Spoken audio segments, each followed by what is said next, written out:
All right, good morning, everybody. So we start another week. This is an FOMC week, and historically, that means we're going to go sideways into the event. But there, there have been weeks throughout history where we did not go sideways into the event. So you want to play the edges, you want to play reversals. At least that's what I'm going to do. They're low risk entry, so you're better off trying to trade the idea that price will stay inside the box. And if it breaks out, then you take that loss and you flip the trade, right? You don't try to guess if it's actually going to break out or not. Can't avoid the loss, right? Trading is risk. CTAs on the S&P reached that previous high, and now they're pulling back a little bit. That is a previous high of their positioning. Obviously, it doesn't match the S&P, and we don't have a pullback in price. Contracts did swap. So if you're trading futures, the continuous contracts on Thinkorswim are already on December.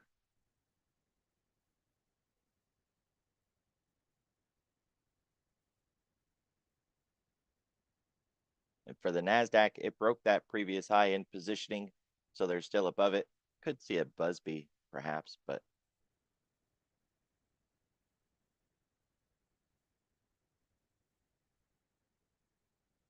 there's been quite a bit of talk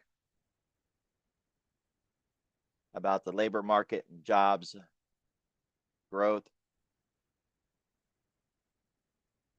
There's some pretty good projections on where we're going to be, say, by March of next year when it comes to the rates, getting back down into a more, quote, neutral area.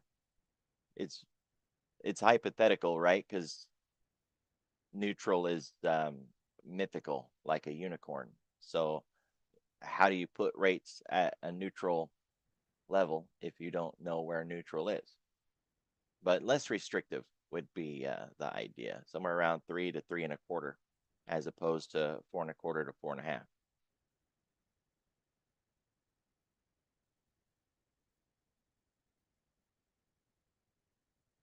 Markets mainly just holding the line today. Canada up a little bit, but I mean, it's Canada, so whatever. Europe, small caps doing the best. Keep your eye on that small caps this week. If it's going to be another one of those weeks where we see the small caps doing good in the pre-market and then they kind of get out of the way and give the rest of the market room to run. Tech is down or up the least, I guess is a better way to say it. Very likely being weighed down by NVIDIA. It is interesting to note that it's not red. It's just performing less better than the others while NVIDIA is weighing it down. Hong Kong also flat, and then UK 100 flat. So really, we got nothing that's heavily negative.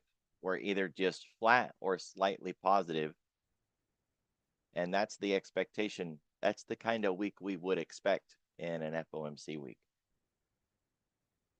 This manufacturing survey, the numbers are really far off. So generally, we don't pay attention to surveys, or at least I don't. I don't care what they say. I care what they do, right? Want to see where they put their money.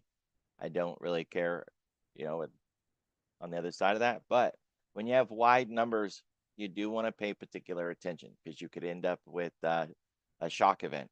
So I doubt it. Just watch the clock because what else you got to do today? It's a very boring day. Anticipate it to be a very boring day. Let's keep it that way. Does any of you guys even use WhatsApp?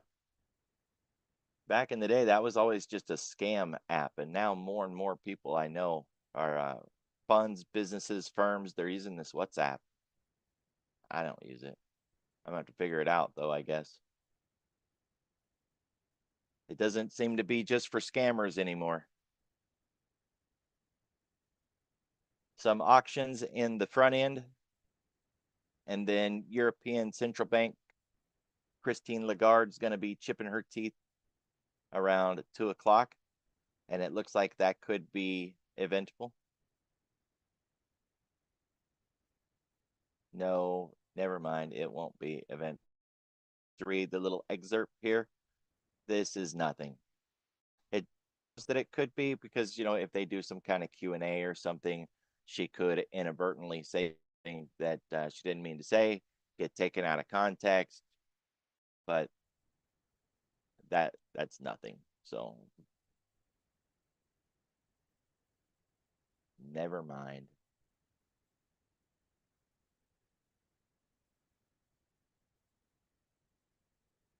They pointed out that Musk spent $1 billion last week to buy back some stock in Tesla.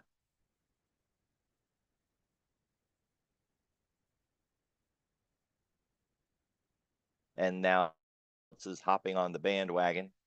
Really nice way to pump your own stock, is just to buy some.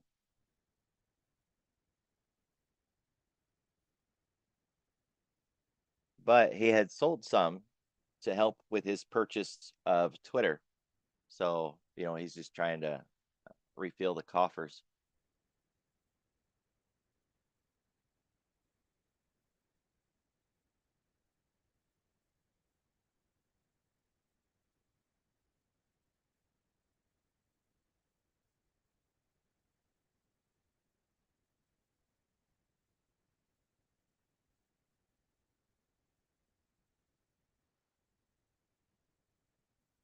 So, as I mentioned, we're on the active contract.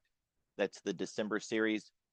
Depending on the charting platform you use, you could see a significant gap between where we were and where we are.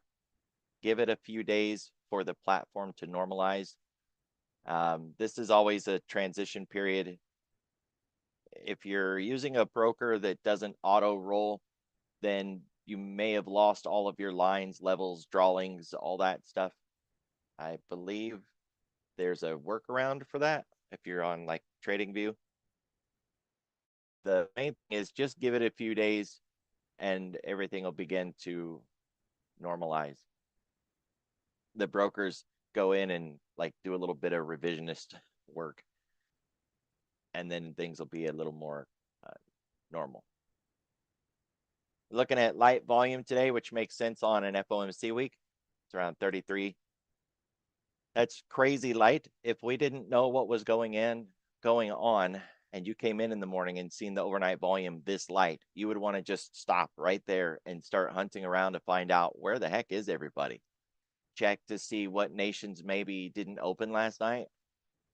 You could use tradinghours.com for that. It's a free website and it shows nations around the world what their holidays are, what their market schedule is, and then we'll show you if they even opened up last night.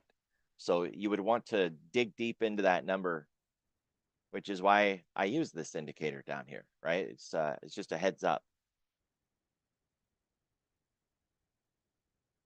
We can't keep track of every single event around the world, right? So use a tell like that to kind of get our attention. The call wall moved up from 66.05 to 66 whatever, like 60, pretty close. We're still underneath it this morning, although we are hitting our head on it. We're above all the major moving averages. We're still a long ways from the volatility trigger and zero gamma. It's hiding there, but there it is. And here's the 10-week, all the way down here.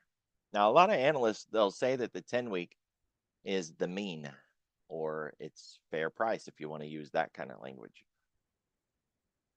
It's 200 points below us, 225-ish, a little bit of napkin math. So are we overbought? Yeah, a little, right?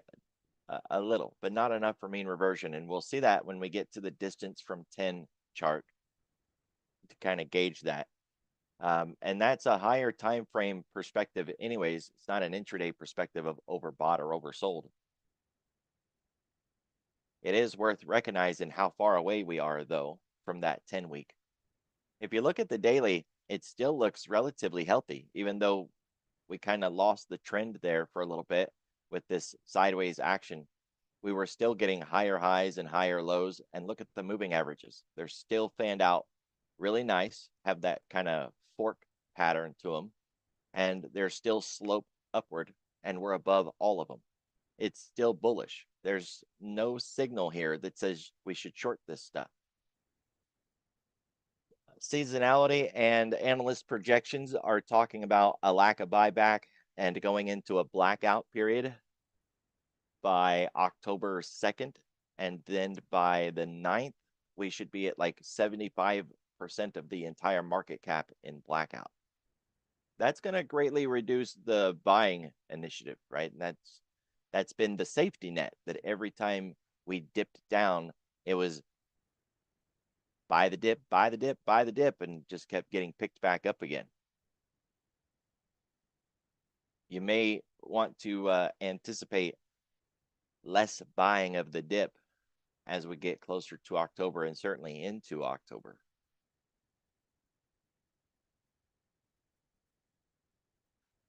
But just because they're not buying the dip does not say we should short this. Not yet.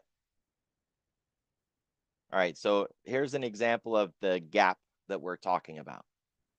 On Friday, we closed with the old contract and it was down here. This morning we opened and we're on the new contract and we're all the way up here. You don't see a big 50-point gap here on the intraday chart, right? So this gap is not, it's not there. It's not real. They're going to settle all of this in a few days, and then you won't see this gap, right? It'll all just be magically fixed. So don't freak out. We didn't gap up 50 points. It's just the way things are, right? And they'll get it fixed in a few days.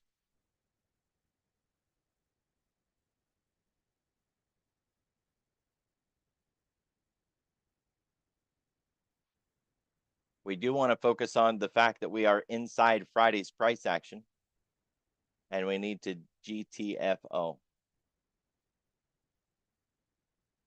Always, right? Get out of the box before we do anything else.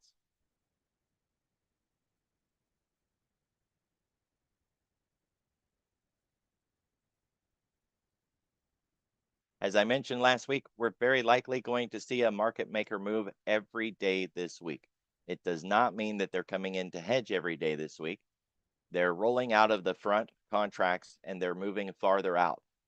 And because of that activity in the front end, it's triggering the market maker move, but it is not a warning of risk. Now, unfortunately, this is FOMC week. And at some point, they are going to begin to add some additional hedges because of FOMC. And we won't be able to spot it with the market maker move because, well, we already have the market maker move picking up their rolls. So for the whole week, that thing is basically broke. Don't bother even looking at it if you're on the S&P.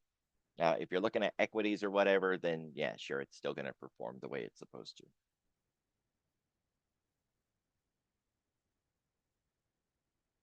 We are slightly closer to the upper ADR than we are the lower one because we're up around 0.25%. But to reach the upper edge, we need an inside day breakout. We have to break out of yesterday's range.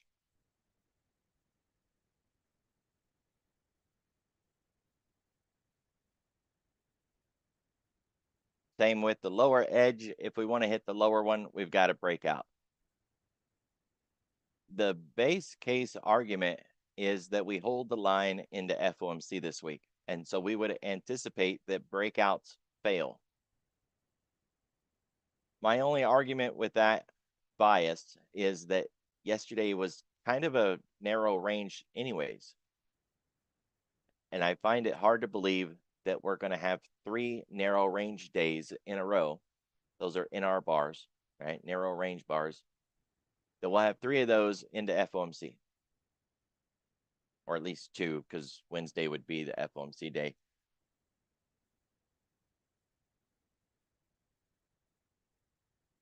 But it is possible. So right now we're just inside day.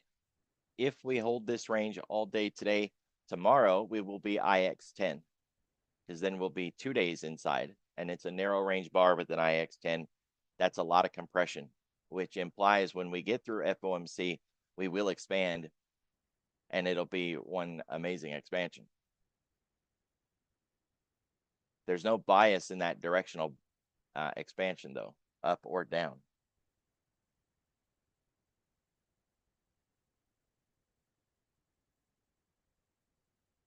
The entire range that we're talking about is 30 points, right? From 66.32 to 66.62.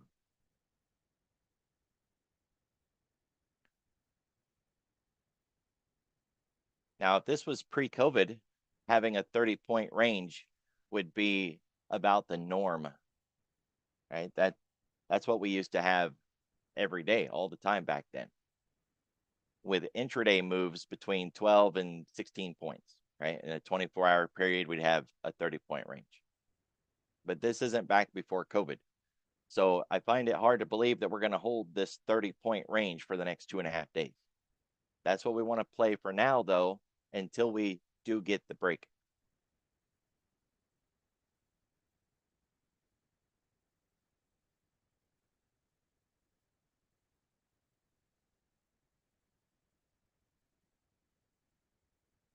Today's floor pivot is higher than yesterday's. That's bullish. Price opened underneath it, and that's bearish. I had somebody ask why the colors are so dark on this as opposed to this. And it's because price opened underneath it. If price opens above it, it'll be this lighter shade of a pink, I guess, or purple. But if price opens underneath it, then it's that darker shade. And that way, I don't have to zoom in real tight and see, hey, did price open above or below? I can just look at the color and say, yeah, no, price opened below, right? It's as easy as that. The channel today is very narrow. It's not as narrow as it could be, but it's pretty darn narrow. Narrow range implies that if we try to break out, that it sticks and we continue the breakout and we go. Friday was a wide channel, which implies if we try to break out, that it fails. And you can see Friday tried to break out of Thursday's range. It failed. We came back in. That's a wide channel bias. Narrow channels, kind of like Thursday was a bit of a narrow channel. We broke out, we kept the breakout, we continued to run. Just keep in mind that these channels don't make price do anything. So, whether we do or do not break out, it wasn't because of this channel. And once we do break out, whether we keep it or not has nothing to do with this channel. This channel is just a gauge on, do we expect price to break out? And if price does break out, do we expect it to hold the line and continue to run? Or do we expect it to fail and come back in again? We are a long way from this floor pivot. That's the weekly floor pivot. And I've mentioned this before about how we open in relation to that floor pivot. On a typical normal week, we open near the pivot, and as the week goes by, maybe we expand away from it. Or like on this week, we opened quite a bit away from it, and we continued to expand away from it.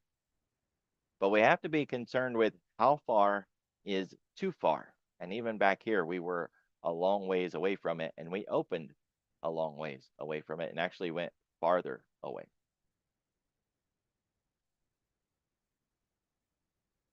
Opening the week near it and then driving farther away from it, that's a lot easier to do because we didn't already open extended and gapped up. But when you are opening extended and gapped up, you kind of limit the upside. Of course, you do have to factor in other things like, is it a short week or not? Was last week a short week or not? And then do we have any big economic events for this week? All of that has to be factored into things too. But the distance from that weekly pivot is worth keeping an eye on. And we're opening a considerable distance away from it. Now, I've tried to quantify over the years how far away is too far away? And unfortunately, I haven't found a really good answer for that, because unlike a moving average that stays constant through each new week, this thing jumps radically from week to week. And there's just no perfect answer to this idea of, well, how far is too far? Statistically speaking, though, it always gets my attention, and I look for upside caps in an environment like this. We can go higher. I'm not saying we can't go higher, but going higher from here will be exponentially more difficult because we're already so far away from that weekly pivot. Right? See, last week we opened a little closer, and then we just kept running farther away from it.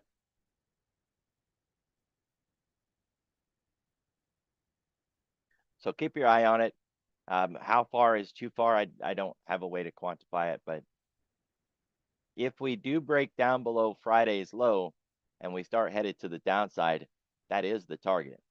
It's the weekly pivot. Just like back here when we opened on a Monday and we broke the Globex low in the overnight between, say, Monday night and Tuesday morning. We broke down. Where did we go? To the floor pivot of the week, plus some, but you get the idea, right? So it's not that far away, 65.60, and we're at 66.60. It's only 100 points. What's 100 points among friends?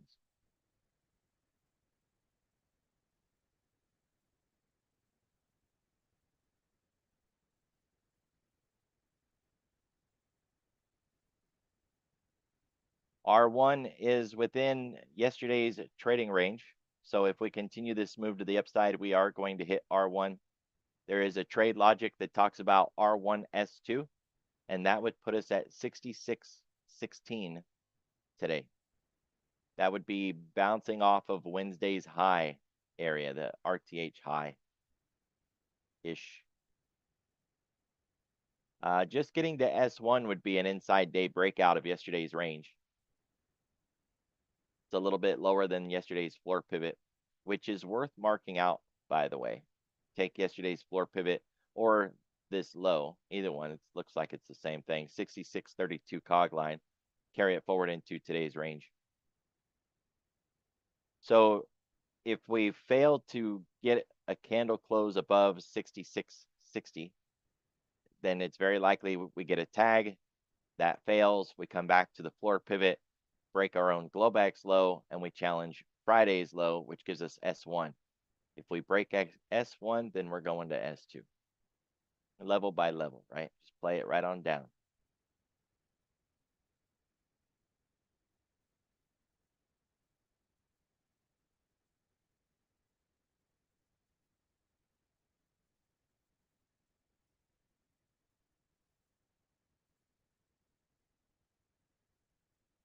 Well, we finally broke the point of control collar, or whatever we wanted to call that thing. Never did come up with a snazzy little title for it. This zone where we had these points of control stacking up. So now we have that underneath us. At some point, we're going to go down there and check it out and see how strong it really is. Maybe it will act supportive, maybe not. We need to see the trading volumes and the flows when we get down into that area. Until then, I would keep it on the chart. It's like the 32 cog line. All things considered, I think that's about as good of anything else to mark. So that 32 cog now becomes really important. And then we have last week's trading. So we're still in this distribution up here. And I would mark that out as the zone that we are in. 66.32, 66.62. That covers this entire distribution. If we break that, we likely move through the shallow area quickly. This is a real shallow area. Price moves through that zone fast. So if we break that 32, drop back down, then we'd be in this zone, high volume node. 6611 cog line or 6600. Break that shallow area, and then we've got one more speed bump down here.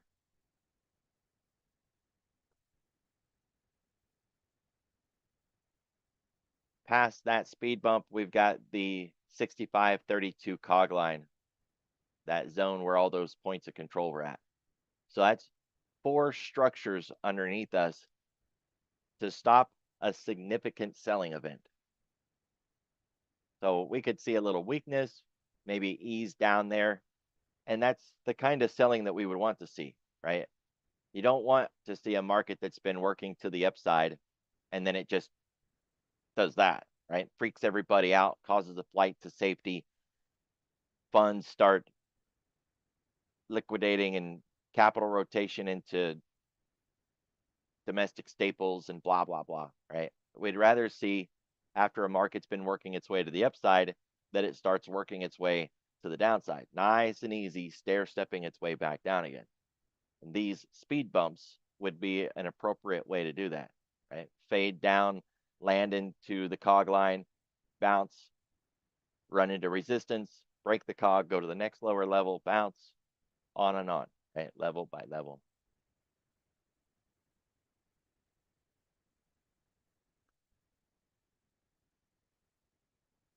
Still, we don't have any concern until at least 6,400. And if we wanted to tighten that up a little bit, we could say 6432. There's no real threat or risk until we get below that.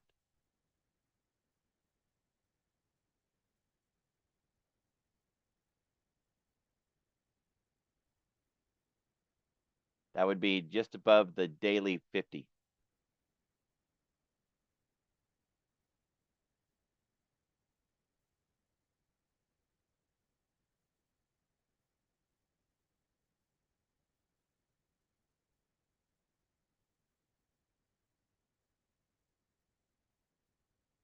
Ten-day, 30-minute volume profile and TPO. This is what that gap looks like if you didn't normalize your charts.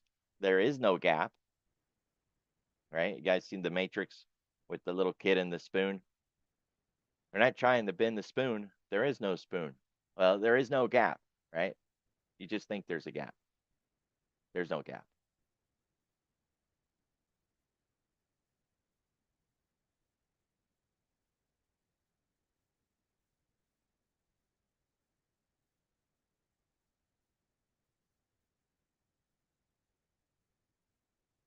Yeah, 80s movie references, right? That wasn't an 80s movie, though. So we are really looking at a disagreement between the TPO and the volume profile on this 10-day, 30-minute chart. We're expecting a normalization here that they'll match at some point. The entire value area and the point of control are showing in this lower zone. But we're going to wipe these candles out. And we've already moved up here. This point of control is not going to move because we're not going to take these candles off the board anytime soon. So we've got at least the next 7 days with this as the new point of control. If we're still up here on Wednesday into FOMC, we're going to get you a lot more volume at this level. This is the new home for that point of control for the foreseeable future. The question is, are we going to be above it or are we going to be below it?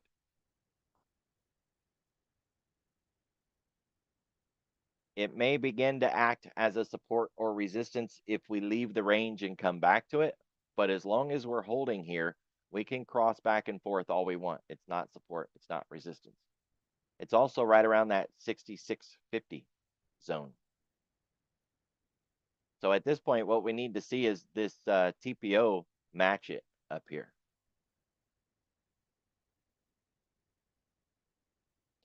As we've talked about before, if this Globex low breaks, it's a shallow area, and we could see 6660 or 6650 really. We could see that really fast because, well, we didn't leave any footprints behind, and we don't have anything to help us out. I like that other chart that we were looking at on the weekly, showing those levels on the way down.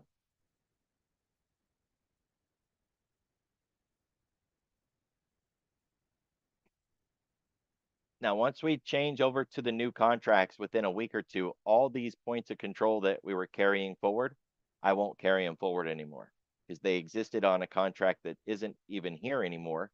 And we don't have any expectation of trapped traders or traders remorse or areas of interest due to previous trading activity if those contracts don't even exist. So I'll end up taking those off. But at this point, that contract is still alive. We're on the new one, but the old one is still there. So you do want to keep those levels there. I think I ended up deleting some lines last week. Nope, there's one. They're just offset because the contract change. So we'll just take this one. Actually, I don't want to mess with it. They'll readjust, right? Give the broker a day or two.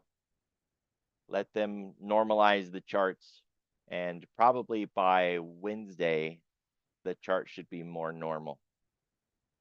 So just mark that 65.70. It's the point of control from last Tuesday. That was the last VPOC that we had marked.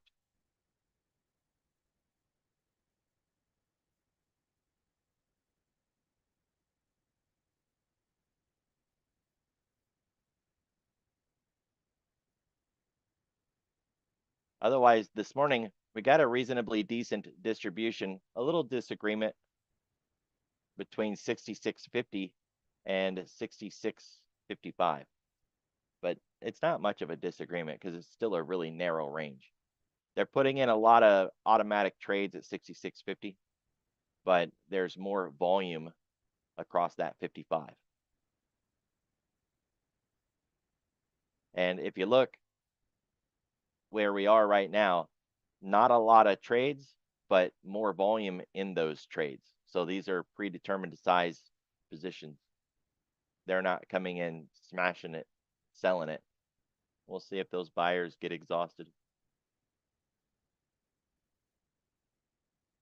So last week, we measure on Fridays what next week's range looks like. And it's only a projection because Friday mornings don't count. We have to wait until Friday after the close.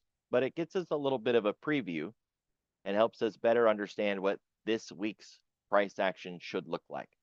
So this is last week's range right there. We can take that box and we can set it on this week's range, and we can compare those 2 weeks and ask some questions. The blue and the green and red lines are spaced equidistant from this gray line, which is Friday's close. The math that puts these two lines in place is based on two factors: time and volatility. Well, last week was a 5-day week. This week is a 5-day week, so time is the same for both weeks. The only other thing that changed is volatility. The greater the volatility, the wider the box. The less volatility, the narrower the box. So at first glance, the week that we're in now has way less projected volatility than last week's range did. And that sounds pretty good, all things considered, right? Less volatility, but it is due to some event. FOMC, CPI, PPI, non-farm payrolls, NVIDIA's earnings, those events are volatility suppressing events.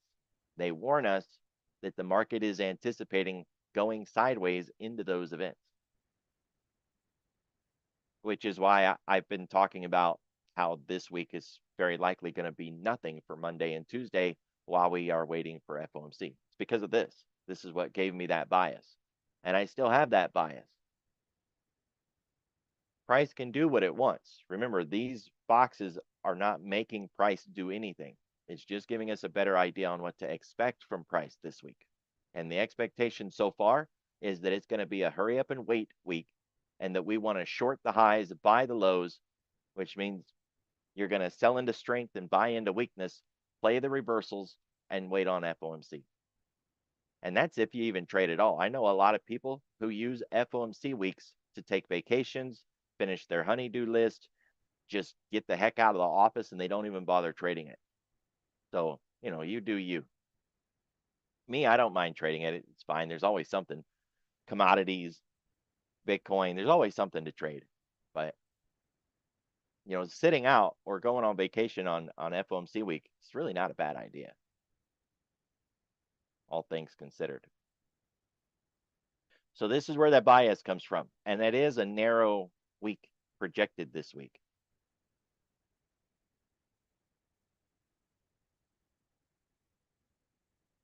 We're nearly 1% away from the 10-day moving average. That is not overbought, but it's starting to get to the edges of what we've been doing a lot this year. Right? If we mark 1% above and 1% below, that's kind of the zone that we've been in. And we peaked out of it, back in June, a little bit in August. But you can see that we don't really spend a lot of time above that 1% level unless we've got somewhere to go. Like this was a pretty violent move, and it was an uncommon move. Look at that, 10 days in a row, no red day in sight. That's not normal for the S&P. This is a mean reverting product. So we're certainly not expecting that during an FOMC week where the boxes are telling us it's supposed to go sideways, right? So this is telling us the same thing that this is telling us, that we're very likely going to digest that move, go sideways, let the market heal a little bit, and that's not bearish. We need a correction. We can either get that correction through price action, turn around and head to the south, or we can just sit here and digest. And so far, that's the anticipated behavior, is we're going to sit here and digest. It bit off a lot, and now it needs to chew it. We're still more than 3% above the 10-week, but that's not overextended. And so very simply, we can look at all this and say, we're not overbought, we're not overextended. We did not move too far, too fast, and it does not owe us any sort of mean reversion or pullback in least squared method or dot plot statistics or anything else that says that we should go back the other direction.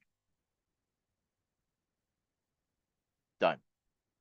Just like that. Right?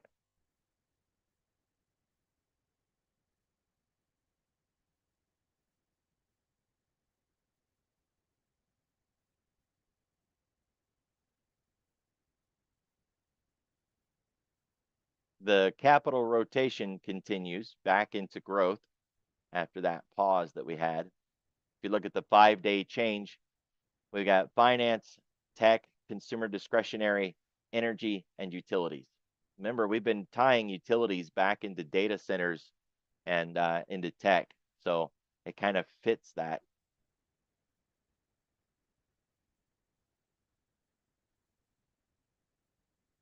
And then these four really just showing a lack of money flows.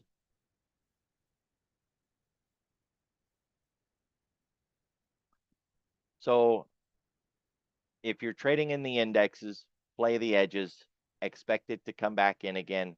If it does actually break out, then, don't hang on to it like it's going to eventually prove you right and let the loss get bigger and bigger and bigger.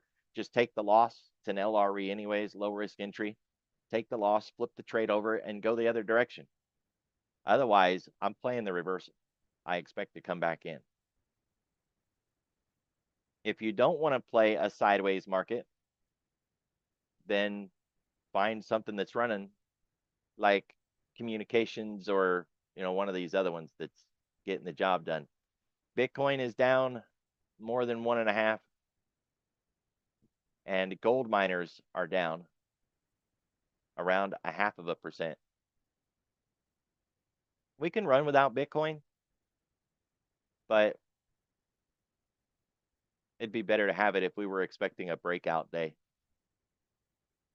or a breakdown day, right? If we were looking for breakdown reasons, Bitcoin itself isn't enough to expect a breakdown.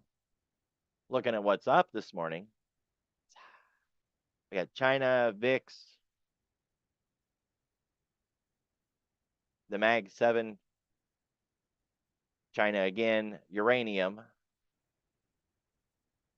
China again. Quantum's up this morning. It's not quite at a half, but that's close enough. So China and quantum and chips and mags. That's enough for a breakout. If we were looking for reasons for a breakout, that's more than enough right there. But the expectation is that we don't break out. And looking at over here at TrendSpider, we've got VIX leading the way and pot stocks as the next highest sector that's up this morning. You don't want a rally day based on pot stocks and solar and no. But we got mags up quite a bit actually. And pot stocks again, China, crude, uranium.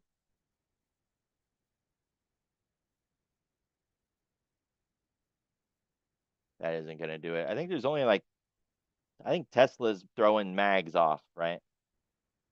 With Tesla being up so much this morning, it's bringing the mags ETF up, but that's not going to get it done, right? So don't fall for that. Otherwise, on the other side of the coin, we got NVIDIA.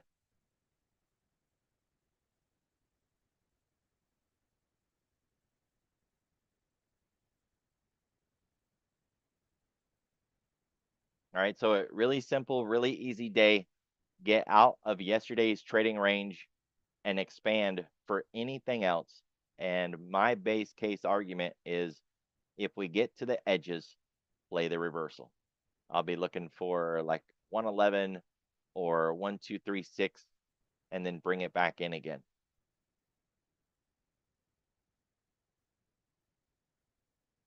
Nice and easy. That's what I got for you guys. Be careful, be safe. I'll see y'all tomorrow.